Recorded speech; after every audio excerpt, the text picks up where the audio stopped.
I am your president of law and order.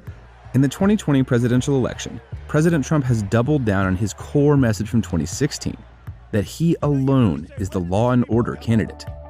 But what exactly is he signaling to the American public?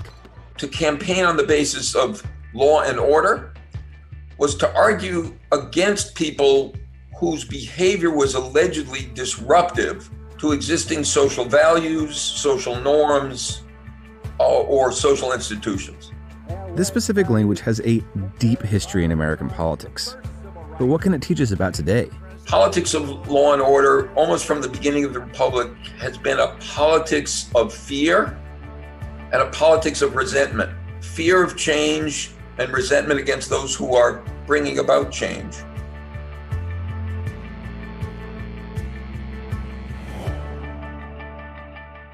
The law and order political strategy emerged in the early 1800s. In 1840, Samuel Ward King was the governor of Rhode Island. Poor people, disadvantaged people, immigrants to the United States at that time were not allowed to vote because voting was conditional upon owning property. Governor King formed the Law and Order Party to fight any legislation that tried to extend the right to vote beyond white male property holders. But Governor King clothed his intentions in a message of law and order. When people campaigned at the beginning of the 19th century on the basis of law and order, what they were really arguing was that they were opposed to social disorder of some kind. Law and order was used to defend the status quo, to defend the interests of people who wanted to keep things the way they were. In prohibition, which emerged later in the 19th century and into the 20th century, law and order was used as a rhetoric by rural, predominantly Protestant interests to characterize the allegedly disorderly behavior of Catholic immigrants in American cities. Prohibition was partly a tool for rural Protestants to assert control, imposing a kind of order on the changing face of America by banning alcohol, which they considered a root of the problem. Frances Willard, who was one of the early leaders of the Prohibition movement, gave a speech in 1874 titled Everybody's War. In it, she uses the now common war metaphor to describe her fight against what she termed crime and disorder. She said, "There is a war about this in America, a war of mothers and daughters, sisters and wives." Fast forward about 50 years to 1920. Future President Calvin Coolidge is the current governor of Massachusetts. But this time, the agents of social change are labor unions. The beginning of the 20th century was a period of real ferment around the conditions of American workers. And the formation of unions was seen to be a threat to the order of capitalism itself. There are strident voices urging resistance to law in the name of freedom. Their words are evil. They know it. They must be resisted. Prosecution of the criminal and education of the ignorant are the remedies. Government must govern. To obey is life. To disobey is death. Coolidge hoped this kind of language would help suppress the growing labor movement.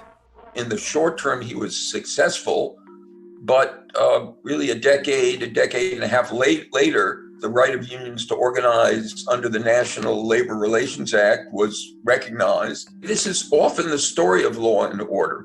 Law and order campaigns tend to emerge as the forces of the status quo are fighting what will turn out to be a losing battle against the forces of social change.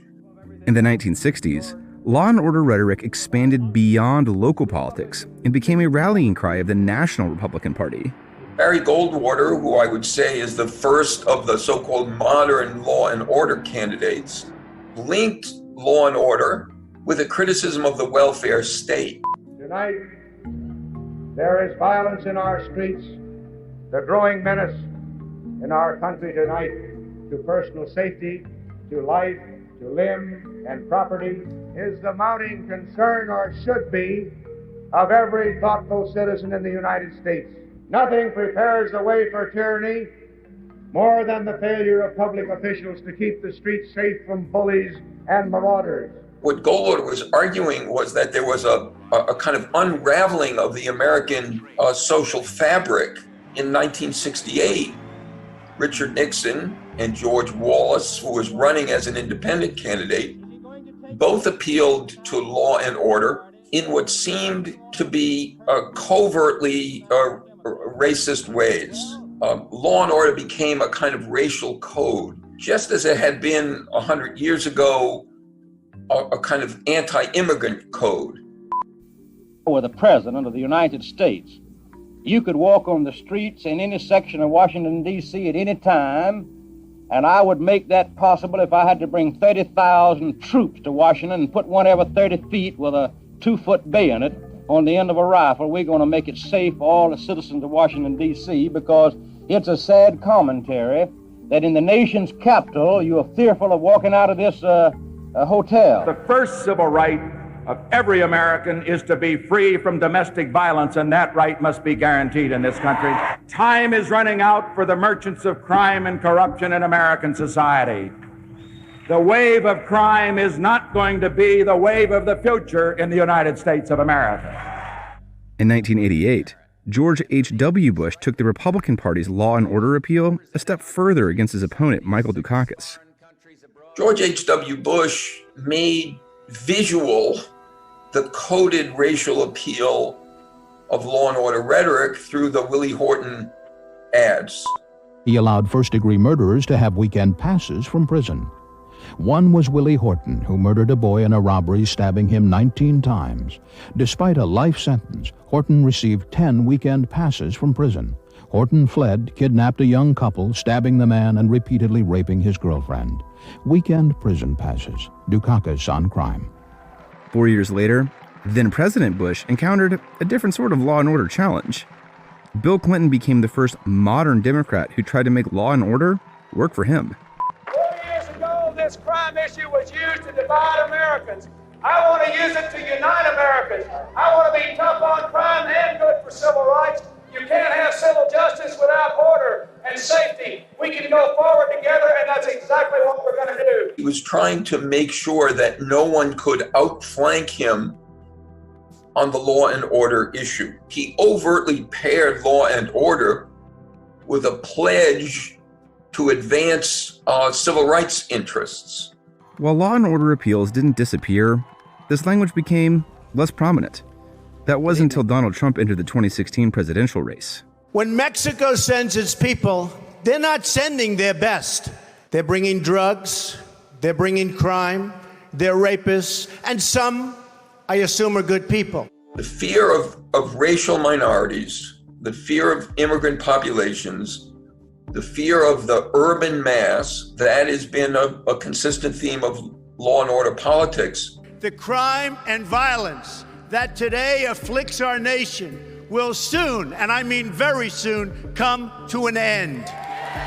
President Trump is using law and order to try to mobilize fear, not just about crime and violence, but about a loss of what he calls the American way of life. The attacks on our police and the terrorism of our cities threaten our very way of life. So, do law and order campaigns work? Electorally, typically yes, but over the long haul, not so much. Rhode Island extended the vote 3 years after the Law and Order Party. Prohibition only lasted 13 years. Labor unions were legalized 15 years after Coolidge's speech and exploded in popularity and influence. And according to Professor Serrett, with the U.S. slated to become a majority-minority electorate, Nixon's racial appeals may be making their last stand with Donald Trump. Our nation has been gripped by professional anarchists, violent mobs, arsonists, looters, criminals, rioters, Antifa, and others. When law and order campaigns emerge, it's often a sign that very soon significant social change will occur.